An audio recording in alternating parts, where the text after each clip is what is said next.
Hello বন্ধুরা, পিয়ালি খাড়া চ্যানেলে আপনাদের স্বাগত। আজকে আমি বলবো পিটুনিয়া গাছে কিভাবে আপনারা ঝাগড়া করবেন। তার জন্য আমি 3টি টিপস আপনাদের বলবো আজকে।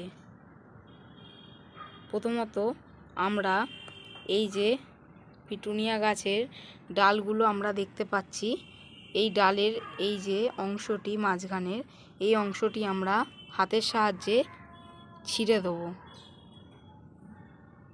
এরমভাবে ছিঁড়ে দিলে কি হবে, যেখান থেকে আমি পিঞ্চিং করলাম সেইখান থেকে অজস্র ডাল বেরোবে এবং পিটুনিয়া গাছকে ঝাগড়া করবেন।